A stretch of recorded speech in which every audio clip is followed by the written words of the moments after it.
వాగారు ముఖ్యమంత్రి గారు. బేసిన్ల గురించి బేసిక్ నాలెడ్జ్ లేకుండా నిన్న రేవంత్ రెడ్డి గారు మాట్లాడారు. ఆయనకు బహుశా బ్యాగుల మీద మంచి నాలెడ్జ్ ఉన్నట్టుంది, కానీ బేసిన్ల మీద ఆయనకు నాలెడ్జ్ లేదు అని నిన్నటి పీపీటీతో స్పష్టమైపోయింది. పీపీటీ పెట్టి మరీ రేవంత్ రెడ్డి గారు, ఉత్తమ్ కుమార్ రెడ్డి గారు తమ అజ్ఞానాన్ని బయటపెట్టుకున్నారు. వాళ్ళు పెట్టుకుంటే పర్వాలేదు, కానీ రాష్ట్రం పరువు పోయింది. మా రాష్ట్ర నీటిపారుదల శాఖ మంత్రి, మా రాష్ట్ర ముఖ్యమంత్రి ఇంత కనీసమైన బేసిక్ నాలెడ్జ్ లేకుండా ఉంటారా అని రాష్ట్ర ప్రజలు నవ్వుకునే పరిస్థితి.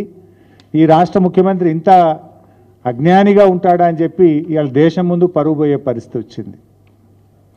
ఒక ముఖ్యమంత్రి, ఒక ఇరిగేషన్ మంత్రి ఇంత కనీస అవగాహన లేకుండా మాట్లాడడం ఈ రాష్ట్రానికి పట్టినటువంటి దౌర్భాగ్యం. ఈరోజు రేవంత్ రెడ్డి గారు అంతులేనటువంటి అజ్ఞానంతో, మూర్తీభవించిన మూర్ఖత్వంతో నిన్న మాట్లాడారు. విషాదం ఏంటంటే ముఖ్యమంత్రి గారు దేవాదుల ఏ బేసిన్లో ఉందని అడుగుతాడు. దేవాదుల ఏ బేసిన్లో ఉందో ఆయనకు తెలియదు. బనకచెర్ల ఏ బేసిన్లో కడుతున్నారో ఆయనకు తెలియదు. అంటే నువ్వు ఏం చేస్తున్నట్టు అసలు?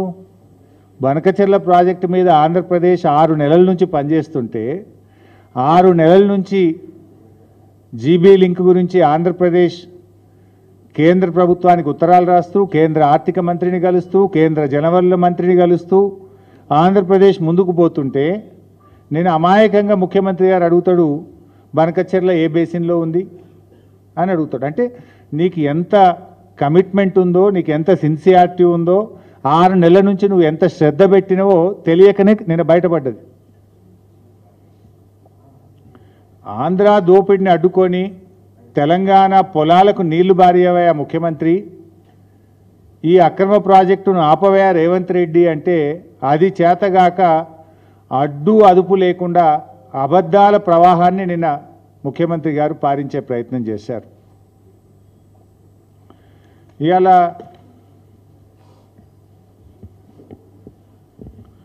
అసలు విషయం మాట్లాడమంటే మొత్తం విషయాన్ని పక్కదో పట్టిస్తూ మా ఎంపీ రవిచంద్ర గారు నిన్న బాగా ఆర్గ్యూ చేసినారు.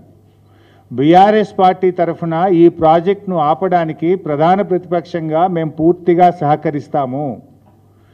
నువ్వు దీన్ని గాంధీ భవన్గా మార్చకు, దీన్ని రాజకీయ వేదికగా మార్చకు.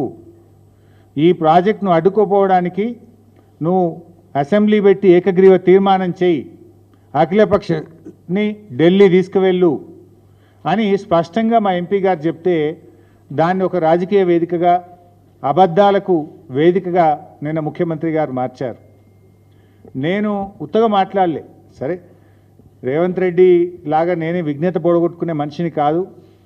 రేవంత్ రెడ్డి కుసంస్కారి, ఓ సంస్కారం లేని వ్యక్తి. మాట్లాడితే సొల్లు, మాట్లాడితే ఎదుటివారి మీద బురద జల్లడం, నోటికొచ్చినట్టు ఒదురుబోత్తనంతో మాట్లాడడం.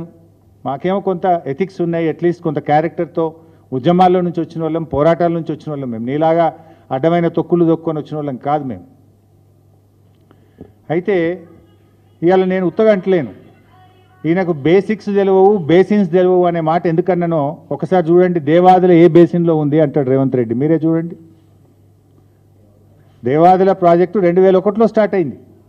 ఇది దేవాదుల కూడా గోదావరి బేసినే కదా, దేవాదుల కూడా గోదావరి బేసినే కదా, Godavari basin.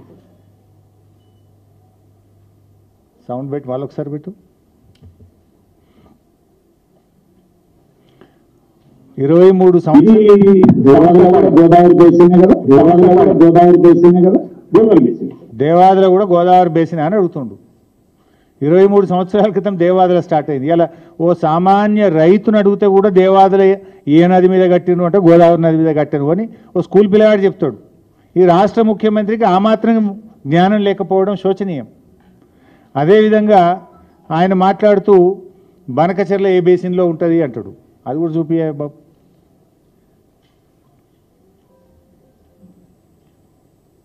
Banakacherla A basin Bankacherla A basin, Bankacherla is Reservoir, sir. That's okay, that location, it is in Prakasham Jilla, sir. Prakasham Jilla, you are facing? No, sir. Basin. Penna basin. So they are shifting Godavari basin to Penna basin. Penna basin, yes. Revanth Reddy గారు తెలుసుకోవాల్సింది ఏంటంటే Krishna basin. Revanth Reddy గారు తెలుసుకోవాల్సింది ఏంటంటే బూతులు తెలుసుకున్నంత సులువు కాదు బేసిన్ల గురించి తెలుసుకోవడం. బూతులు మాట్లాడినంత సులువు కాదు బేసిన్ల గురించి అర్థం చేసుకోవడం. రేవంత్ రెడ్డి గారు నీ చిల్లర రాజకీయాలతో నీ అజ్ఞానాన్ని బయట పెట్టుకొని రాష్ట్రం ముందు పరువు తీసుకున్నావు నిన్న నువ్వు. ఇక రేవంత్ రెడ్డి గారు ఇట్లుంటే ఆయన సలహాదారుడు ఆదిత్యనాథ్ దాస్, ఆయన మీరు అలా చూసి ఉంటారు, ఏం మాట్లాడతాడు అంటే అది కూడా ఒకసారి మళ్ళీ చూపి. ఆదిత్యనాథ్ దాస్ బనకచెర్ల యాడుంది అంటాడు. Bankacherla is Reservoir, sir. That's okay, that location, it is in Prakasham Jilla, sir. Prakasham Jilla, you are facing? No, sir. Facing. ఇక దున్నపోతు ఏంటంటే దుడ్డని కట్టేమన్నట్టు ఉన్నది. బనకచెర్ల ఏ బేసిన్ అది ఎక్కడుంది అంటే లొకేషన్ అంటే ఈయన ప్రకాశం జిల్లా అంటాడు. బనకచెర్ల ఉన్నది పాత కర్నూలు జిల్లా, ప్రస్తుత నంద్యాల జిల్లా. ఇక ముఖ్యమంత్రి అట్లుంటే ఆయన సలహాదారుడు అంతకంటే గొప్ప గనుడు ఉన్నాడు. అది ఏ జిల్లాలో ఉందో కూడా తెలియదు. ఇక వీళ్ళు రాష్ట్రాన్ని పాలిస్తున్నారు. ఇక నెక్స్ట్ మాట్లాడితే నల్లమల బిడ్డ అంటాడు పొద్దుగాలు లేస్తే. మీరు విన్నారు కదా, నల్లమలకి వెళ్ళొచ్చినా తొక్కుంటూ వచ్చినా పీక్కుంటూ వచ్చినా అంటాడు కదా. ఇక నల్లమల గురించి మాట్లాడతాడు. జర అది కూడా చూపివే లేదా వీడియో? సరే, నల్లమల మీద నల్లమల తెలంగాణ కిందికి వస్తుందా ఆంధ్ర కిందికి వస్తుందా అని అడుగుతాడు నిన్న. అంటే ఇది నల్లమల్ల పులిమిడ్డ కాదు, వెకిలి మాటల వెర్రి బిడ్డ అని నిన్న తెలుసుకున్నాడు రేవంత్ రెడ్డి. నల్లమల కిందికి వస్తుంది యాడు ఉంటుందని కూడా అడుగుతాడా?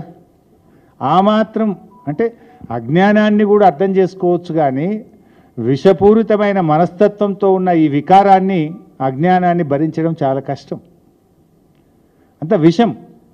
రేవంత్ రెడ్డిలో విషయం తక్కువ విషం ఎక్కువ. నిన్న జరిగిన మీటింగ్ ఏంది? ఈ రాష్ట్ర ప్రయోజనాలు కాపాడడం కోసం జీబీ లింక్ ప్రాజెక్ట్ను ఎట్లా ఆపాలి, అది వాస్తవం.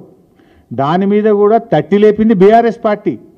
నిన్ను మొద్దు నిద్రపోతుంటే నేను మొట్టమొదలు ప్రెస్ మీట్ పెట్టి నేను మాట్లాడితే ఆ ప్రెస్ మీట్ అయిన గంట తర్వాత 3 రోజుల కింద డేట్ వేసి ఉత్తమ్ కుమార్ రెడ్డి లేఖ విడుదల చేసిండ్రు నా ప్రెస్ మీట్ అయిన గంటకు.